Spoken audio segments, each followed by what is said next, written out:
ये कहानी नूरी डैन और गांव में एक पुलिस इंस्पेक्टर की है।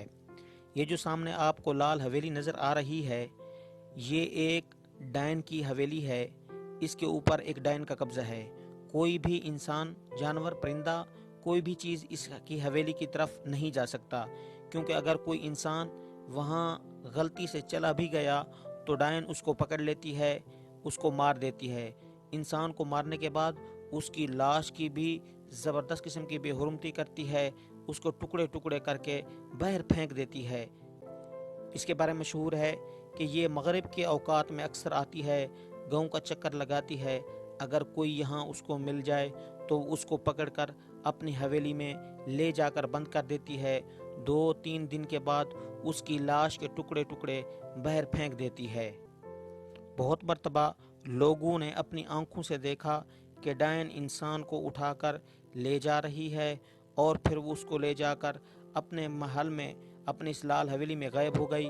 फिर कुछ दिनों के बाद उस इंसान की लाश के टुकड़े बाहर से मिले हैं। इस डायन के बारे में मशहूर है कि एक एक ख़ानदान ऐसा है जिसके साथ इस डायन को ख़ास कर दुश्मनी है। उसके तम अक्सर लोगों को इसने मार दिया है, कत्ल कर दिया है, और बहुत सारे लोग बस्ती छोड़कर इस हवेली से दूर किसी और जगह चले गए हैं। जब ये इंसान को पकड़ कर ले जाती है तो कई दिनों तक उस इंसान की चीखने की आवाज़ें बस्ती वाले सुनते रहते हैं। फिर उसके बाद उसकी लाश बहर वीराने में ये फेंक कर खुद गायब हो जाती है। बहुत सारे लोग इससे तंग आकर उन्होंने अपनी बस्ती छोड़ दी और हिजरत करके किसी दूसरी जगह पर मुंतकिल हो गए। मजाल है ये गाँव वालों को कोई खुशी भी करने देती हो। कोई भी कोई भी खुशी का मौका आए तो ये आकर वहाँ कोई ना कोई इंसान को कोई ना कोई इंसान मार देती है, जिससे कोई हादसा हो जाता है। तो फिर लोग उस खुशी को भूल जाते हैं। आहिस्ता आहिस्ता लोग इस जगह से हिजरत करके किसी दूसरे गांव मुंतकिल हो जाते हैं। इस गांव को वो छोड़ देते हैं इसी नूरी डैन के खौफ की वजह से। दूसरे शहर जाकर जब ये लोगों को अपनी इस नूरी डैन के मुतालिक बताते हैं तो फिर मकामी लोग खौफ और तजस्सुस के दरमियान में आ जाते हैं। कुछ मनचले नौजवान इस हवेली को देखने के लिए वहाँ उस गांव में नूरी डैन के महल के करीब पहुँच जाते हैं। फिर उनका जो अंजाम हुआ वो दूसरों से ज़्यादा खौफनाक था। वजह यही थी कि वो लोग यहाँ के रहने वाले नहीं थे, बल्कि वो दूर शहर से आए हुए थे। गांव वाले बताते हैं कि 3 दिन तक इन नौजवानों की आवाज़ें आती रही जो गांव वाले सुनते रहे। 3 दिन के बाद नूरी डैन उन नौजवानों को अपने एक घोड़े के पीछे बांधकर वो शहर के करीब ले आई और वहां आकर उसने उसको कत्ल कर दिया, लोगों के सामने उसको मार दिया। मकामी लोगों ने मशवरा किया कि इस डायन ने हमारे नौजवानों को कत्ल किया है, मार दिया है, लिहाजा हम अब कोई कानूनी चारा जोई करते हुए इस डायन से बदला लेंगे। गाँव वालों ने उन्हें बहुत मना किया कि इस तरह ना करें, आपके बस में ये नहीं है, आप इसको नहीं मार सकते। लेकिन आखिर उनके नौजवान बेटे कत्ल हो गए थे, लिहाजा उन्होंने अपने इस फैसले को पूरा करने की ठान ली। बिल आखिर वो अपने इस फैसले को अमली जामना पहनाने के लिए मकामी थाने पर पहुंच गए। वहां जाकर उन्होंने रपट दर्ज कराई कि हमारे नौजवानों को एक डायन ने कत्ल कर दिया है, लिहाजा कानूनी कार्रवाई करते हुए पुलिस अफीसर्स को भेजा जाए। कोई भी पुलिस अफीसर वहां जाने के लिए तैयार नहीं था, क्योंकि हर किसी को अपने बच्चे अजीज थे। बिल आखिर एक फर्ज शनास इंस्पेक्टर इरफान इस काम के लिए राजी हो जाता है और वो तैयारी कर लेता है कि मैं ही इस मिशन पर जाऊंगा। इंस्पेक्टर इस मिशन की तकमील के लिए एक गाड़ी पर इस डैन के महल की तरफ रवाना हो जाता है। इंस्पेक्टर दूर से बड़े गौर से देखता है तो उसे उस डैन का वो लाल हवेली, वो महल नज़र आने लग जाता है। इंस्पेक्टर अपनी गाड़ी के साथ उस हवेली की तरफ रवाना हो जाता है और फिर वो उसके करीब पहुंचकर गाड़ी को वहीं छोड़ देता है और ख़ुद उसके मेन दरवाजे की तरफ बढ़ जाता है और अपनी लात से دروازے کو کھول کر اندر داخل ہو جاتا ہے۔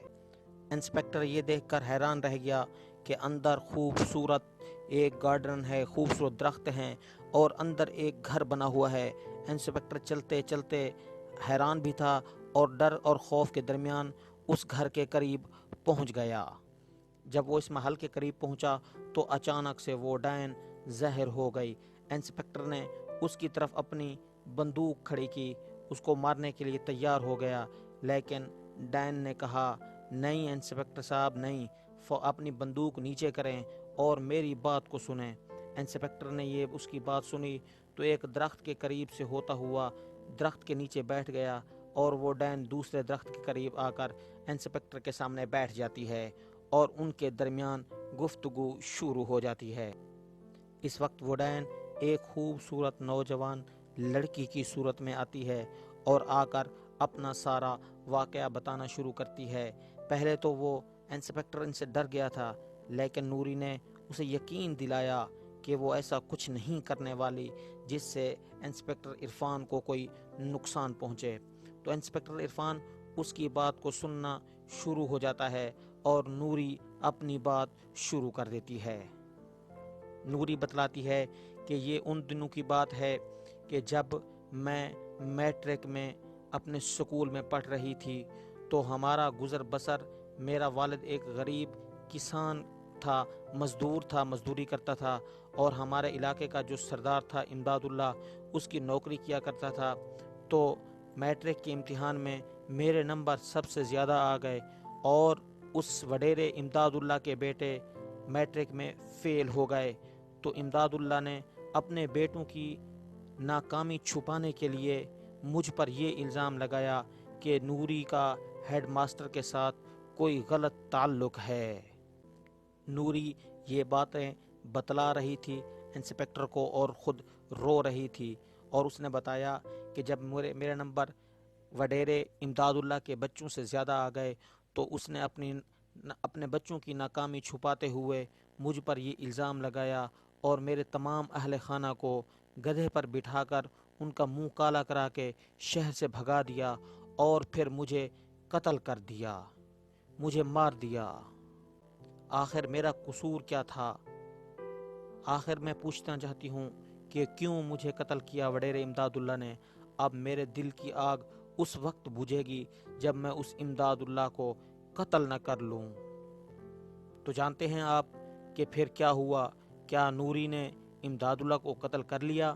کیا انسپکٹر عرفان نوری کی کوئی ہیلپ کر سکا؟ تو اس تمام سٹوری کو سننے کے لیے آپ نے ہمارے اس چینل کو سبسکرائب کرنا ہے اور پھر اس کے بعد ہر آنے والی نئی ویڈیو کو بھی دیکھنا ہے تاکہ یہ سٹوری آپ مکمل سن سکیں۔